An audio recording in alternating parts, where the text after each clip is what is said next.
Hey guys, Adrienne from Adventures of Carliennes, and if you've been following along, last week we did ube ice cream, and in our search for ube we came across the Okinawan sweet potato.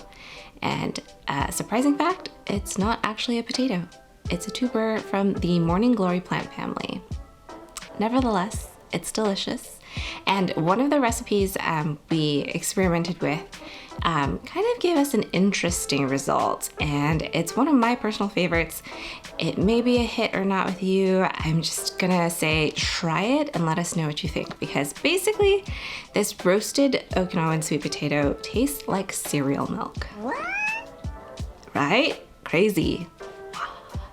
But one of the additions that we did, which was like crush some of the chips and then top it off for an extra crunch and texture and all that, it's super delicious. But if you let those chips like kind of get wet and soak up the ice cream, it kind of tastes like bread, which is like a whole nother weird dimension that I actually like. So again, maybe that's too weird for you.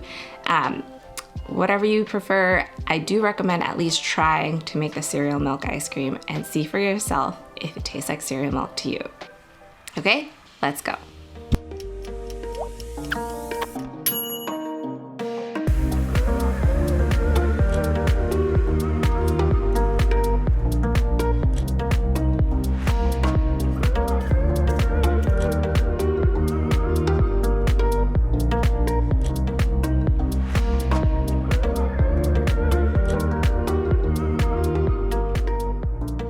Okay, for your cereal milk ice cream, you're gonna need heavy cream, whole milk, sugar, pasteurized eggs, salt, and Okinawan sweet potatoes.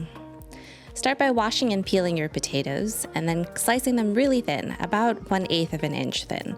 Then spread them out on baking sheets. You wanna fill about 2 trays. You're gonna roast them at 350 degrees, and you want them to brown but not burn. Then you're going to heat up your 2 cups of heavy cream, 1 cup of whole milk to steaming. Then drop in your 90 grams of roasted yam chips and allow them to steep for about 10 minutes. Then strain the mixture out into a separate container. Plop in just a couple of those chips to continue cold steeping in the refrigerator. Then in a separate bowl, you're going to combine your 3/4 cup of sugar and your 2 pasteurized eggs and go ahead and cream that together. Then remove those remaining chips from your potato milk and then pour in your potato milk to the mix. Now, we just left a couple of those chips in because when we left all of them in, it kind of soaked up all the liquid and kind of knocked our ratio off. When your mix is ready, go ahead and pour it into your ice cream machine and follow churning directions. When that texture's reached about a soft serve texture, go ahead and remove it, put it into a separate container, and allow it to freeze for at least 4 hours. Don't forget to let it defrost before serving. So that's it for our cereal milk ice cream. Depending on the amount of sugar you use, you can also kind of make it taste a little more like butterscotch. So because we soak and steep the potato chips, there's a little bit of liquid loss. So you might want to balance that out by taking just a little bit of sugar out, and then it'll taste more like cereal milk. The more sugar you have, it might start tasting like butterscotch or more like a candied yam flavor. So there's also that to play with.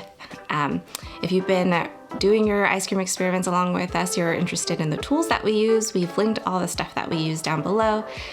If you use those links, it would help support our channel, and we super appreciate that. Don't forget to like, subscribe, all those good things, share, spread the love. We'll see you on the next one. Bye.